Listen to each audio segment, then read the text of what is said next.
জল খাচ্ছে। ঘুম থেকে উঠেছে আজকে 6টারও আগে। কি হয়েছে জানি না, এত তাড়াতাড়ি উঠে গেল কেন। উঠে থেকে দুষ্টুমি চলছে, আমিও দৌড়ে বেড়াচ্ছি। হাই, গুড মর্নিং সবাইকে। শুয়ে এখন জল খাচ্ছি। আজকে মর্নিং আমার অনেক তাড়াতাড়ি হয়েছে। রোদ ওঠেনি এখনো, স্বভাবতই হালকা মেঘলা মেঘলা ওয়েদার। জল ফেলিস না, ওই যে জল খাওয়া হয়ে গেছে তো বদমাইশি শুরু, সঙ্গে সঙ্গে বদমাইশি শুরু। মানে জলের বোতল ওর হাতে থাকলেই জল ফেলবে কতক্ষণে, সেটাই ওর লক্ষ্য।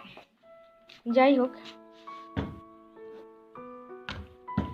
আমি সাধারণত একটু বলতে পারেন সেলফিশ টাইপের, মানে হয়তো আত্মীয় স্বজন লোকজন খুব যে পছন্দ করি তা নই। তবে হ্যাঁ, যোগাযোগ রাখতে চাই না সেটা নয়। যাই হোক, বোঝেনি সবারই আছে ভালো মন্দ লোকজনের সাথে মেলামেশা। সবাইকে নিশ্চয়ই সবার একদমই ভালো লাগে না, কিন্তু কিছু কিছু মানুষের প্রতি কিন্তু একটা আলাদা দুর্বলতা থাকে, মানে ভালোবাসা থাকে। তাদের ব্যবহারিক জীবন বলুন বা ইত্যাদির উপরে আকর্ষণ থাকে। তো কালকে এরকম হয়েছে কি, এরকম একজন কাছের মানুষ যাকে আমি বেশ ভালোই বাসি বলতে পারি, আত্মীয়ই সে আমার।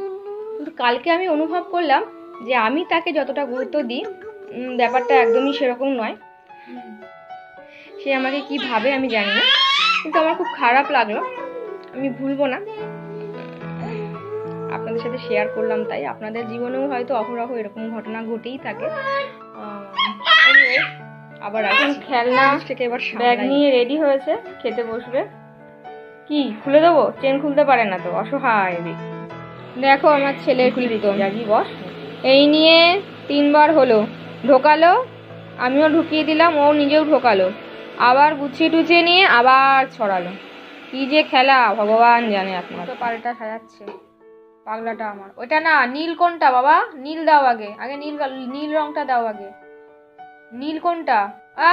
এইদিকে তোমার পায়ের এখানে। এটা না, তারপর ওটা না, এইটা তোমার। হ্যাঁ, এটা আগে দাও, এটা আগে দাও, নীলটা আগে দাও। হ্যাঁ, এবার তোমার হাতেরটা দাও। হ্যাঁ, হলুদ কোনটা? হলুদ। ওটা না, ঠিক ধরেছো, এটা মিডলেরটা। হ্যাঁ, এটা দাও, দিয়ে দাও, এটা দিয়ে দাও। হ্যাঁ, এবার কমলা দাও। হ্যাঁ, এইটা দাও, দিয়ে দাও, লাল দাও এবার।